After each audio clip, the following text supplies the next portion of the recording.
Back. आज की हमारी क्लास में हम कुछ और क्वेश्चंस को यहाँ पे डिस्कस करेंगे। एचटेट के एग्ज़ाम हमारा जो होने वाला है उसके रिगार्डिंग हम कुछ यहाँ पे क्वेश्चंस डिस्कस कर रहे हैं। ठीक है, सिलेक्टेड आपके क्वेश्चंस है।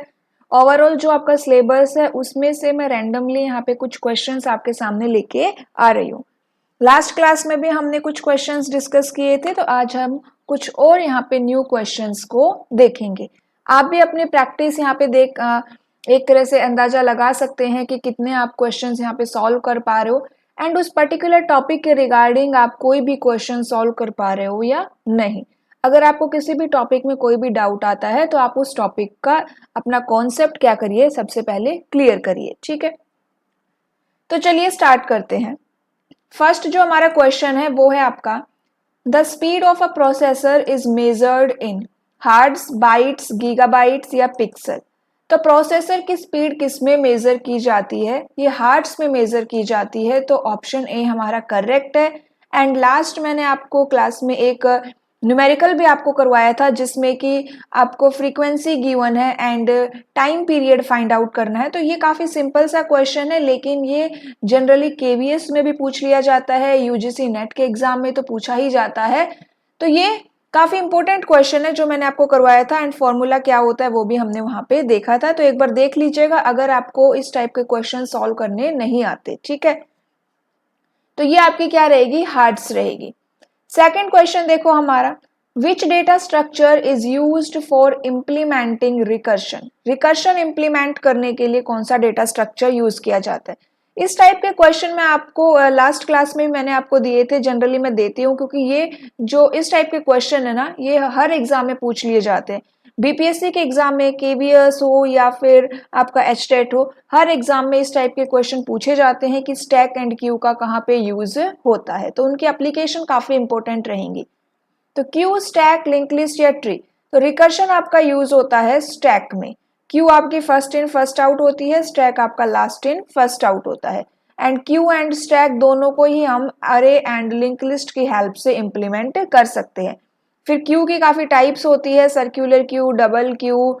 तो एक बार आप इन टाइप्स को देख सकते हैं, जब मैंने क्यू करवाया था तब वहां पे इन टाइप्स को डिस्कस किया था। नेक्स्ट क्वेश्चन देखो हमारा, which operating system scheduling algorithm select the process that has been waiting the longest? Shortest job next, first come first serve, round robin, multi level queue। तो इसका आंसर रहेगा first come first serve. अब अगर आप ये कहें कि ma'am operating system हमारे सिलेबस में नहीं है, तो एक बार लास्ट ईयर का क्वेश्चन पेपर देखना, उसके अंदर भी आपका ऑपरेटिंग सिस्टम सिलेबस में नहीं था, लेकिन फिर भी ऑपरेटिंग सिस्टम से क्वेश्चन आए थे, तो इसलिए मैंने ऑपरेटिंग सिस्टम के भी कुछ क्वेश्चंस यहाँ पे रख रही हूँ। शेड्यूलिंग एल्गोरिदम का ये क्वेश्चन है, तो एक बार इन सभी शेड्यूलिंग एल्गोरिदम को देख लीजिएगा। एक्सप्लेनेशन यहाँ पे नहीं दिया जाएगा, सिर्फ हम क्वेश्चंस की प्रैक्टिस कर रहे हैं क्योंकि एक्सप्लेनेशन के लिए थियोरेटिकल कॉन्सेप्ट ऑलरेडी मैं करवा चुकी हूँ। नेक्स्ट क्वेश्चन है हमारा, विच software model follows a step by step sequential process? Agile model, waterfall model, spiral model या प्रोटोटाइप मॉडल। तो step by step sequential process किस में फॉलो की जाती है? वाटरफॉल मॉडल के अंदर फॉलो की जाती है। स्पाइरल मॉडल में हम क्वाड्रेंट्स का यूज करते हैं। प्रोटोटाइप मॉडल में आप एक प्रोटोटाइप पहले क्रिएट कर लेते हैं, देन आप प्रोटोटाइप का कस्टमर को शो करके फीडबैक लेते हैं। नेक्स्ट क्वेश्चन देखो, which layer in the OSI model is responsible for data encryption and decryption? OSI models की लेयर इंपॉर्टेंट रहेगी। आपको हर लेयर का जो एक मेन पॉइंट होता है ना कि वो किस लिए यूज की जाती है एंड उसमें कौन सा डिवाइस यूज होता है और कौन से प्रोटोकॉल यूज होते हैं, ये तीन चीजें आपको हर लेयर के बारे में पता होनी चाहिए। तो OSI मॉडल में डेटा इंक्रिप्शन एंड डिक्रिप्शन के लिए कौन सी लेयर रिस्पॉन्सिबल होती है? एप्लीकेशन, नेटवर्क, प्रेजेंटेशन या ट्रांसपोर्ट लेयर। तो प्रेजेंटेशन लेयर इसके लिए रिस्पॉन्सिबल रहती है। नेक्स्ट क्वेश्चन है हमारा, what is the function of a primary की इन अ डेटाबेस? प्राइमरी की का क्या फंक्शन है? To uniquely identify a record, to allow duplicate values, to store large data, to define relationship between tables. तो different types की keys होती है, जैसे प्राइमरी की है, कैंडिडेट की है, सुपर की है, ऑल्टरनेट की है, सुपर की है एंड आपकी यूनिक की है तो और फॉरेन की है। तो ये डिफरेंट डिफरेंट टाइप्स की की होती है जो हमने डिस्कस की थी। प्राइमरी की का क्या फंक्शन है? तो प्राइमरी की का फंक्शन है to uniquely identify a record, and primary key में डुप्लीकेसी अलाउड नहीं है, प्राइमरी की में नल वैल्यू भी अलाउड नहीं है। नेक्स्ट क्वेश्चन है हमारा, what type of attack involves sending fake emails to steal user data? Ransomware, phishing, DoS attack, keylogging. तो यहाँ पे आप क्या कर रहे हो कि भाई फेक ईमेल सेंड करके यूजर का डेटा चोरी करना है, ये वाला अटैक क्या कहलाता है? तो फिशिंग कहलाता है। रैंसमवेयर में क्या होता है कि कुछ रैंसम कोई भी अमाउंट होती है, मनी होती है, उसकी डिमांड की जाती है, ठीक है। डोस की फुल फॉर्म होती है denial of service. Next question देखो हमारा,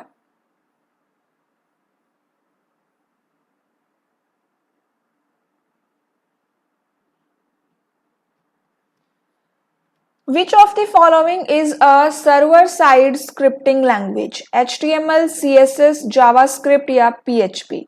HTML hypertext markup language, CSS cascading style sheet, PHP hypertext preprocessor।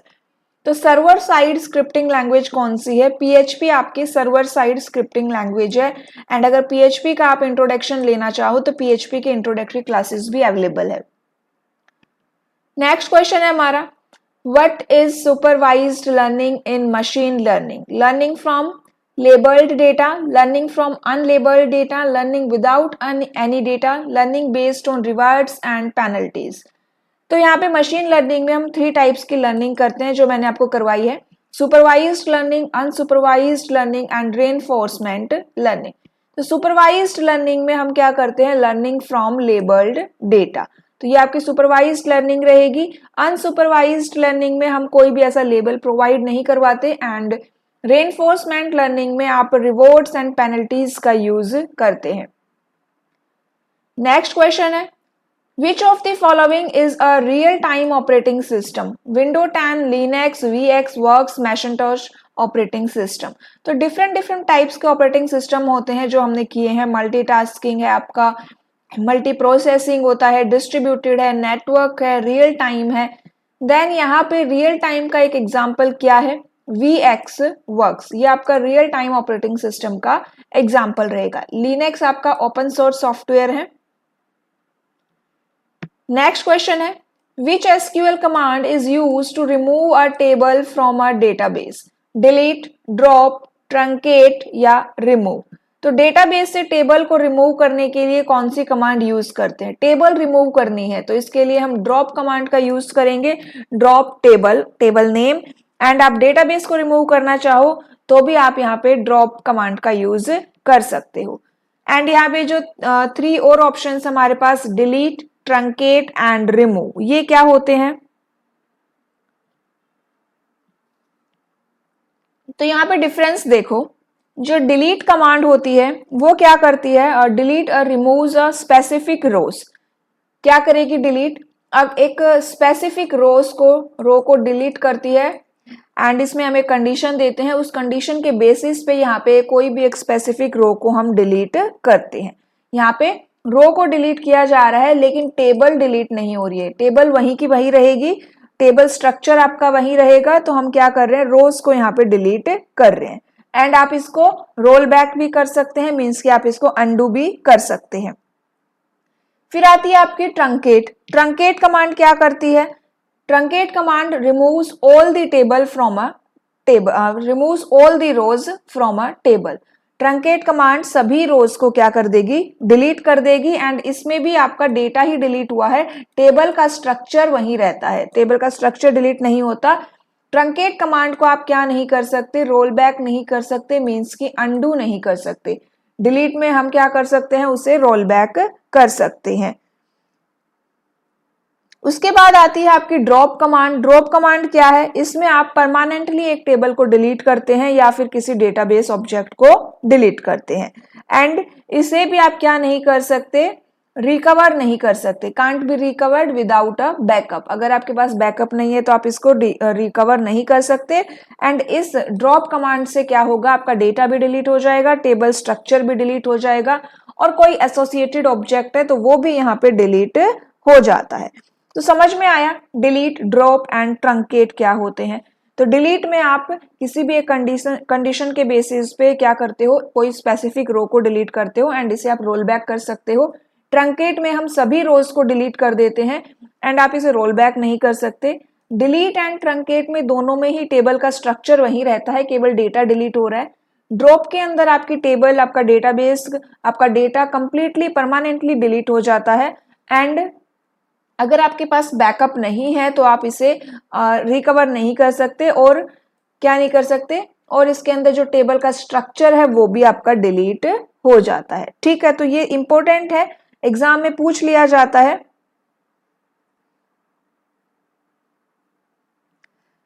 And जो हमारा फोर्थ ऑप्शन है रिमूव, तो यहां पे देखो एसक्यूएल के अंदर रिमूव जैसी कोई कमांड नहीं होती है। चलिए नेक्स्ट यहां पे देखते हैं,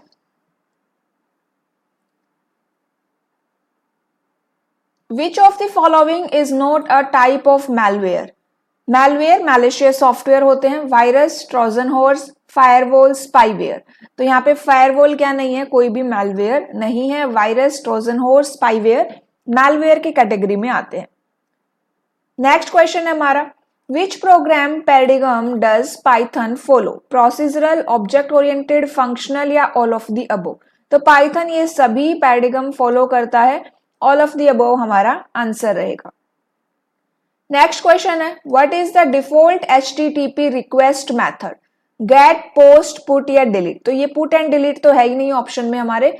तो HTTP रिक्वेस्ट मेथड आपके पास दो होते हैं, फर्स्ट होता है गेट एंड सेकंड होता है पोस्ट। बाय डिफॉल्ट पूछा जा रहा है तो बाय डिफॉल्ट आपका गेट मेथड होता है। ठीक है, कौन सा होता है बाय डिफॉल्ट? हमारा गेट मेथड होता है। अब यहाँ पे देखो गेट एंड पोस्ट मेथड क्या होते हैं, इनके बारे में थोड़ा सा समझो। तो जो गेट एंड पोस्ट मेथड है वो आप किस लिए यूज करते हो? ये हम यूज करते हैं use to send and receive the data between a client and server. ये आपका क्लाइंट है, ये हमारा सर्वर है, क्लाइंट एंड सर्वर। आपको पता है कि हम यहाँ पे क्लाइंट क्या करता है, रिक्वेस्ट करता है और सर्वर से उसको रिप्लाई मिलता है। ये जो रिक्वेस्ट एंड रिप्लाई होते हैं ये HTTP की फॉर्म में होते हैं। तो यहाँ पे और HTTP request and HTTP reply है, इसके लिए दो मेथड होते हैं, एक होता है आपका गेट मेथड, एक होता है पोस्ट मेथड। तो गेट एंड पोस्ट मेथड हम यूज करते हैं to send the data and receive the data between a client and server in HTML। ठीक है, उसके अलावा यहाँ पे देखो जो गेट मेथड है is use to retrieve the data. Get method किस लिए यूज हो रहा है? To retrieve the data. And post method is used to create और अपडेट द डेटा। ठीक है, दोनों में डिफरेंस आया एक कि get method is use to retrieve the data and post method is use to create और अपडेट द डेटा। नेक्स्ट यहाँ पे जो मोस्ट इंपोर्टेंट डिफरेंस रहेगा वो क्या है कि जब आप गेट मेथड यूज करते हैं ना तो जो भी इंफॉर्मेशन आप रिट्राइव कर रहे हैं वो आपको URL के अंदर विजिबल रहेगी। फॉर एग्जाम्पल अगर आपने पासवर्ड इंसर्ट किया है तो आपका पासवर्ड भी यहाँ पे URL में विजिबल रहेगा, मीन्स कि यहाँ पे कोई सिक्योरिटी नहीं मिल रही है। एंड पोस्ट के अंदर क्या होता है, आपका जो डेटा होता है पोस्ट के अंदर वो URL के अंदर डिस्प्ले नहीं होता। URL यूनिफॉर्म रिसोर्स लोकेटर देखा होगा ना, जो एड्रेस बार होता है जहां पे आपका लिखा हुआ है www.google.com, वो ही आपका URL है। तो अगर आप गेट मेथड यूज कर रहे हैं तो आपका डेटा यहाँ पे विजिबल रहेगा कि आप क्या डेटा रिट्राइव कर रहे हैं या सेंड कर रहे हैं। लेकिन अगर आप पोस्ट मेथड यूज कर रहे हैं तो आप सिक्योरली कर सकते हो, यहाँ पे आपका वो डेटा विजिबल नहीं रहेगा। ठीक है, इतना हमें समझ में आया, ये इनके अंदर दो डिफरेंस होते हैं। थर्ड डिफरेंस क्या रहेगा कि गेट मेथड के अंदर हम कैच्ड डेटा को रिटर्न कर सकते हैं। मींस कैच्ड डेटा क्या होता है कि जो अभी आप रिसेंटली आपका कहीं ना कहीं स्टोर हो जाता है ना कैच में, वो आपका रिटर्न कर सकते हो। पोस्ट के अंदर हम कैचेस डेटा को यूज नहीं करते। ठीक है, चलिए इतना हो गया। बाय डिफॉल्ट कौन सा होता है? गेट मेथड होता है। नेक्स्ट क्वेश्चन देखते हैं, इन AI Turing test is used to measure processor speed, memory performance, machine intelligence या network security। तो ट्यूरिंग टेस्ट आपका मशीन इंटेलिजेंस को मेजर करने के लिए यूज होता है। नेक्स्ट क्वेश्चन देखो, what is the octal equivalent of the binary number 101101, 55, 65, 45, 33। तो यहाँ पे देखो नंबर सिस्टम इंपॉर्टेंट है। आप कोई भी एग्जाम देंगे उसमें नंबर सिस्टम से आपको एक या दो क्वेश्चन देखने को मिल ही जाएंगे, फिर चाहे एचटेट, केवीएस या कोई और एग्जाम हो, नेट का एग्जाम हो, नेट के एग्जाम में भी नंबर सिस्टम से क्वेश्चन आते हैं, एक क्वेश्चन तो आपको देखने को मिलेगा ही। तो यहाँ पे बाइनरी को ऑक्टल में कन्वर्ट करना है, तो जब बाइनरी को ऑक्टल में या बाइनरी को हेक्साडेसिमल में या फिर वाइस वर्सा, तो आप एक टेबल का यूज करते हैं। तो वो टेबल क्या करेंगे आप यहाँ पे, एक बार अगर आपको याद है तो अच्छी बात है, नहीं याद है तो आप अपनी साइड में उस टेबल को लिख लेना, ठीक है, लिख लेंगे। तो यहाँ पे क्या टेबल होती है हमारी, ये होती है, देखो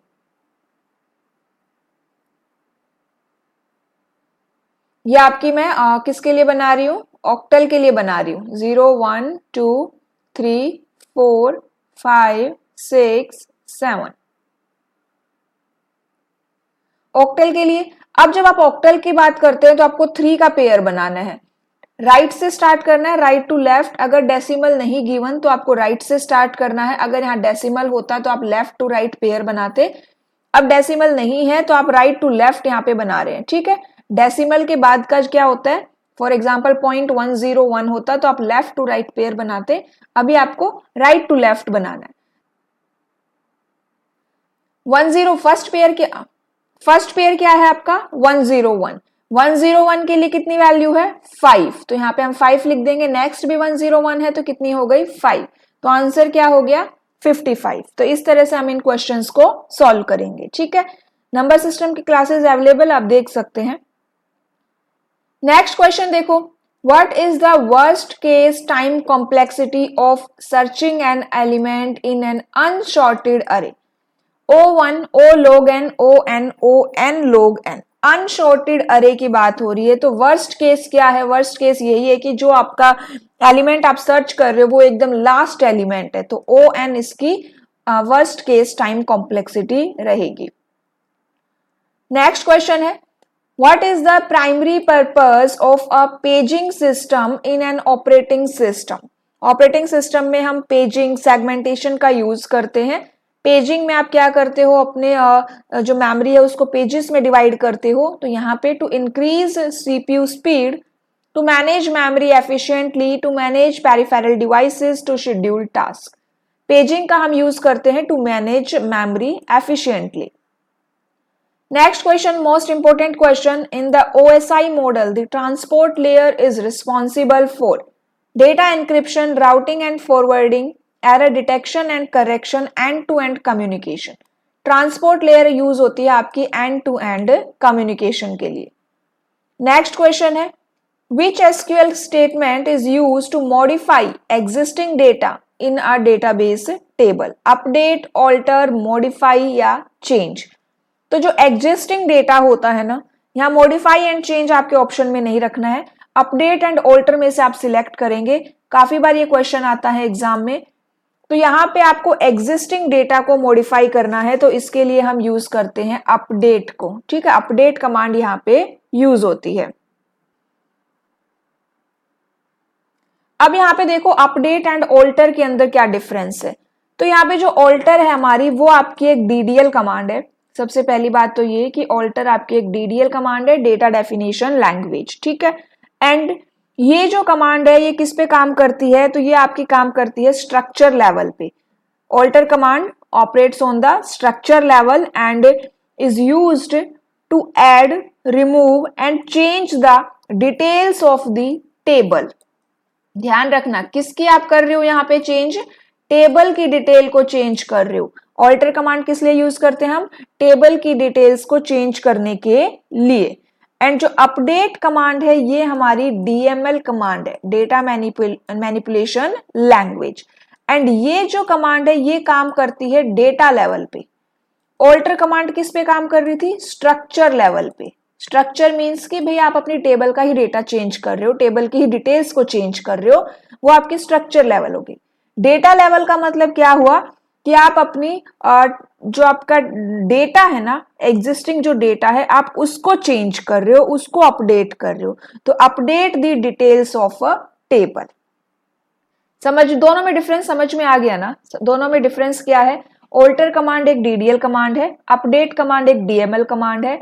ऑल्टर कमांड स्ट्रक्चर लेवल पे काम करती है and update command data level पे काम करती है।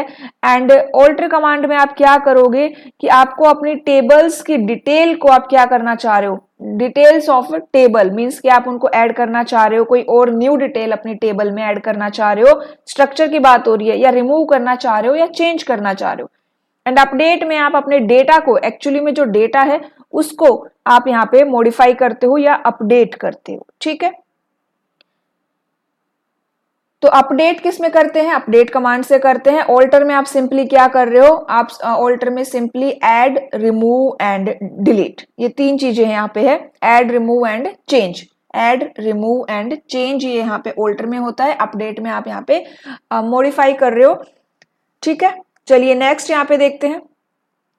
What does XSS exploit? Cross site scripting. XSS की फुल फॉर्म होती है cross site scripting. Weak passwords, database vulnerabilities, web application security loopholes, operating system flaws. तो XSS क्या एक्सप्लॉइट करता है? Web application security loopholes. Next question है, What will be the output of the following Python code? Print bool false। तो अब ये क्या output में देगा? false, true, error, none। तो लास्ट क्लास में भी मैंने इस टाइप का क्वेश्चन दिया था कि अगर बूल फंक्शन आप यूज कर रहे हो एंड यहाँ पे कोई भी वैल्यू गिवन नहीं है, सिंपली सिंगल कोट्स है, तब ये फॉल्स रिटर्न करेगा। अगर आप यहाँ पे कोई भी वैल्यू दे देते हैं तो ये ट्रू रिटर्न करता है। तो आंसर में क्या आ गया? True. What is the purpose of meta tag in HTML? To create a hyperlink, to include images, to provide metadata about the document, to define styles। Meta tag का क्या purpose है? तो मेटा मीन्स यहाँ पे ये data about data देता है, तो to provide metadata about the document. Which algorithm is used in spam email detection? K means naive Bayes decision tree BFS। तो स्पैम ईमेल डिटेक्शन में कौन सी एल्गोरिदम यूज करते हैं? बेस एल्गोरिदम यूज करते हैं। आज का लास्ट क्वेश्चन है, Which type of memory is non-volatile and can be electrically erased and rewritten? RAM, ROM, cash या फ्लैश मेमोरी? तो यहाँ पे फ्लैश मेमोरी हमारा आंसर रहेगा। फ्लैश मेमोरी आपकी नॉन वॉलेटाइल है एंड आप इसे electrically erased and re return कर सकते हैं। अब आप कहेंगे कि मैम इलेक्ट्रिकली इरेज्ड री रिटर्न के लिए डबल EPROM मेमोरी होती है, जो कि ऑप्शन में नहीं है। तो फ्लैश मेमोरी आपका डबल EPROM का ही एक टाइप है, तो इसलिए यहाँ पे हम फ्लैश मेमोरी को करेक्ट करेंगे, ठीक है। तो ये यहाँ पे हमने कुछ क्वेश्चंस को डिस्कस किया। क्वेश्चन अच्छे लगे हो तो क्लास को जरूर लाइक एंड शेयर करिएगा। आज के लिए इतना ही, नेक्स्ट क्लास में हम कुछ और क्वेश्चंस को डिस्कस करेंगे। Okay, thank you.